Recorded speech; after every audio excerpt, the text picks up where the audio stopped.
అన్నమయ్య జిల్లా రాయచోటిలో వర్ష బీభత్సం సృష్టించింది. కొత్తపేట రామాపురంలో వరద ప్రవాహానికి విద్యార్థులతో వెళ్తున్న ఆటో బోల్తా పడింది. ఆటోలోని 5 ఏళ్ల బాలిక కింద పడి వరదలో కొట్టుకుపోయింది. ఆ బాలిక ఆచూకీ కోసం గాలిస్తున్నారు. ప్రమాద సమయంలో ఆటోలో 6 విద్యార్థులున్నారు. 5 విద్యార్థులను స్థానికులు కాపాడారు.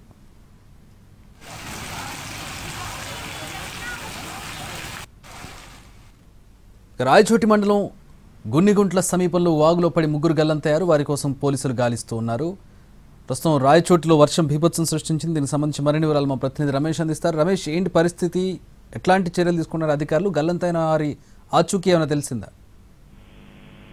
రాయచోటిలో సాయంత్రం 6 గంటల నుంచి కూడా భారీ వర్షం కురుస్తోంది. అయితే ఈ వర్షాలకు రాయచోటిలోనే డ్రైనేజీ కాలువలన్నీ కూడా పొంగి ప్రవహిస్తూ ఉన్నాయి. ఈ నేపథ్యంలో వర్షం వస్తున్న కారణంగా పవన్ స్కూల్లో చదువుతున్నటువంటి విద్యార్థులను ఓ ఆటోలో కొత్తపేట రామాపురానికి తరలిస్తున్నటువంటి సమయంలో 4 కులాల వద్దకు రాగానే ఆ యొక్క డ్రైనేజీ కాలువ ఎక్కువగా పొంగి ప్రవహిస్తుండడంతో అక్కడ ఉన్నటువంటి కల్వర్ట్ కూలిపోయినటువంటి ఈ క్రమంలో ఆ యొక్క కల్వర్ట్ కూలిపోయిన నేపథ్యంలో వరద నీటిలో ఆటో సైతం కొట్టుకుపోతున్న క్రమంలో స్థానికులు వెంటనే ఆటోలో ప్రయాణిస్తున్నటువంటి 7 మంది విద్యార్థులు అందులో ప్రయాణిస్తూ ఉంటే 6 మందిని సురక్షితంగా కాపాడగలిగారు. కానీ మరో విద్యార్థిని యామిని అనేటువంటి ఒక విద్యార్థిని మాత్రం ఇప్పటికే గల్లంతైంది. ఆ విద్యార్థిని కోసం ఇప్పుడు పోలీసులు అదేవిధంగా ఫైర్ సిబ్బంది ఇప్పుడు అక్కడికి చేరుకొని సహాయక చర్యలు చేపడుతూ వస్తున్నారు. కాకపోతే ఎక్కువ వరద ప్రవాహం ఉన్న నేపథ్యంలో వర్షం కూడా భారీగా దంచి కొడుతున్నటువంటి తరుణంలో సహాయక చర్యలు కాస్త మందకొడిగా సాగుతున్నాయని చెప్పవచ్చు.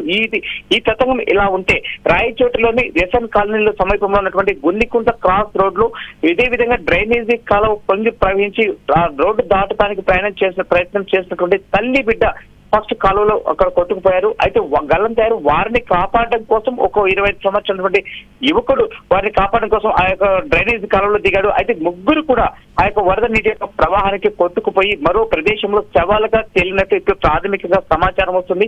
అయితే సంఘటనా స్థలానికి రాయచోటి డిఎస్పీతో పాటు అదే పోలీసులు ఫైర్ సిబ్బంది సైతం అక్కడికి చేరుకున్నారు. కాకపోతే ఎక్కువగా కల్వర్ట్ ప్రదేశాల్లో ఎక్కువ స్థాయిలో చాలా వరకు క్లోజింగ్ ఉన్నటువంటి నేపథ్యంలో సహాయక చర్యలు అనేది కాస్త ఇబ్బందికరంగా అవుతున్నాయి. ఎందుకంటే ఇక్కడ కొట్టుకుపోయినటువంటి వ్యక్తులు ఎక్కడ చిక్కుకుని ఉన్నారు. అంతేకాకుండా వరద ప్రవాహం ఎక్కువగా ఉంది. భారీగా వర్షం కురుస్తున్నటువంటి నేపథ్యంలో అక్కడ విద్యుత్ కూడా కరెంట్ యొక్క కూడా నిలిపివేసినటువంటి పరిస్థితుల నేపథ్యం చాలా చీకటిమయంగా ఉన్నాయి. కాబట్టి అక్కడ సహాయక చర్యలు కాస్త మందకొడిగా సాగుతున్నాయని చెప్పవచ్చు. Chakri. All right, thanks for the updates Ramesh.